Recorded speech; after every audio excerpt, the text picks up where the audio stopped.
વર્ષ વિકાસ, વિશ્વાસ અને જલ કલ્યાણ એટલે કે આદરણીય પ્રધાનમંત્રી શ્રી નરેન્દ્રભાઈ મોદી સાહેબના નેતૃત્વમાં જે રીતના રાષ્ટ્ર વિકાસશીલ તરફથી વિકસિત ભારત બનવા જઈ રહ્યું છે, ત્યારે વિશ્વ કીર્તિમાન અને રાષ્ટ્રીય કીર્તિમાન આપણા દેશના યશસ્વી પ્રધાનમંત્રી શ્રી નરેન્દ્રભાઈ મોદી સાહેબના નેતૃત્વમાં આપણે જ્યારે સાહેબે અંકિત કર્યો હોય, ત્યારે સૌ પ્રથમ તો હું જામનગરની ટીમ વતી હૃદયપૂર્વકની અનેક શુભકામનાઓ એમને પાઠવું છું. માતાજી એમને દીર્ઘાયુષ્ય આપે, તંદુરસ્તી આપે અને આ જ રીતના મજબૂતાઈથી એક પણ દિવસની રજા લીધા વગર જ્યારે સતત એઓ દેશની સેવામાં સમર્પિત થઈ અને આગળ વધી રહ્યા હોય, ત્યારે આજના આ દિવસે લોક ભાગીદારી સાથે સ્વચ્છતા અભિયાનની વાત હોય, વૃક્ષારોપણની વાત હોય, સાથે સાથે ધાર્મિક સ્થળો ઉપર પણ સ્વચ્છતા અને મહાઆરતીનું આયોજન કરવામાં આવ્યું છે. હું જામનગરની જનતાને ખૂબ હૃદયપૂર્વકની અપીલ કરું છું, વિનંતી કરું છું કે આ પ્રકારના અભિયાનો ફક્ત એક દિવસ નહીં પરંતુ 365 દિવસ ચાલનારા અભિયાન છે, જેમાં આપણને આપણું ઘર સ્વચ્છ ગમે છે એવી જ રીતના આપણો મહોલ્લો, આપણું મંડળ, આપણું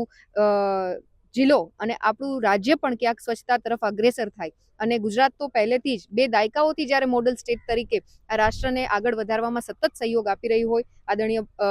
મુખ્યમંત્રીશ્રીના નેતૃત્વમાં અગ્રેસર થઈ વિકસિત ગુજરાતથી વિકસિત ભારતની પરિકલ્પના છે, ત્યારે આ પ્રકારના અભિયાનમાં પ્રાકૃતિક સંવર્ધનની વાત હોય, ક્લાઇમેટ ચેન્જમાં પણ ગુજરાત અગ્રેસર થતું હોય અને સ્વચ્છતા અભિયાન કરી અને ક્યાંક આપણે જનભાગીદારીથી જોડાઈ અને આપણે આ દેશનું સ્વચ્છતા તરફ આગળ વધારવા માટે એક કદમ જ્યારે શીર્ષસ્થ નેતૃત્વ દ્વારા આપણા બધાની વચ્ચે રાખવામાં આવ્યું, કેમ કે વિશ્વના પ્રથમ એવા લીડર કે જેમણે હંમેશા એક સામાન્ય નાગરિકની જેમ આ દેશની ચિંતા કરી છે, એક પરિવારના મોભીની જેમ આ દેશની ચિંતા કરી છે, પોતે સ્વચ્છતા અભિયાનમાં જોડાય, વૃક્ષારોપણ જેવા કાર્યક્રમમાં જોડાય અને આપણને માર્ગદર્શિત કર્યા હોય, ત્યારે આપણી પણ એક મોરલ રિસ્પોન્સિબિલિટી બને છે, એક ફરજ બને છે કે આ દેશના જાગૃત નાગરિક તરીકે આપણે આ પ્રકારના અભિયાનમાં ભાગીદારી પણ ક્યાંક ને ક્યાંક લેવી જોઈએ. અને આ ઉપરાંત ગરીબોની વાત હોય, વંચિતોની વાત હોય, માતૃશક્તિની વાત હોય, યુવા વર્ગની વાત હોય કે ખેડૂત ભાઈઓની વાત હોય, એ 4 પિલર્સને પણ ક્યાંક ને ક્યાંક ન્યાય આપી અને સતત આવાસ યોજનાના માધ્યમથી, ફ્રી અનાજ અને રાશનના માધ્યમથી હોય, આ ઉપરાંત માતૃશક્તિ, કન્યા કેળવણીને પ્રોત્સાહન આપી અને શાળા પ્રવેશોત્સવની વાત હોય કે રોજગારીનું સર્જન કરી અને આવનારા સમયમાં યુવા પેઢીને પણ આ દેશની વિકાસધારામાં સંમિલિત કરવાનો ક્યાંક સંકલ્પ હોય, તો આ 4 પ્રકલ્પોની સાથે આ 4 જે સમાજનું અલગ અલગ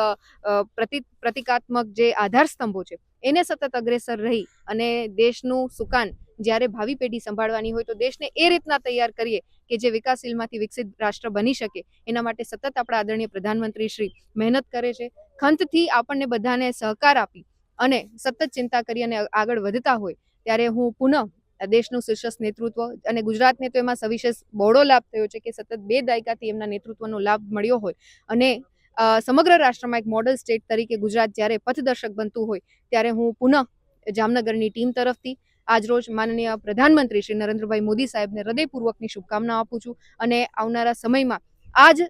દીર્ઘ સ્વાસ્થ્ય સાથે, દીર્ઘ આયુષ્ય સાથે અને મજબૂત એમની નીતિ સાથે રાષ્ટ્રને વિકસિત ભારત બનાવવાની એમની જે સંકલ્પના છે, એમાં સૌ સાથે રહી અને આપણે બધા આગળ વધીએ એવી અભ્યર્થના સાથે પુનઃ આદરણીય પ્રધાનમંત્રીશ્રીને હૃદયપૂર્વકની શુભકામનાઓ.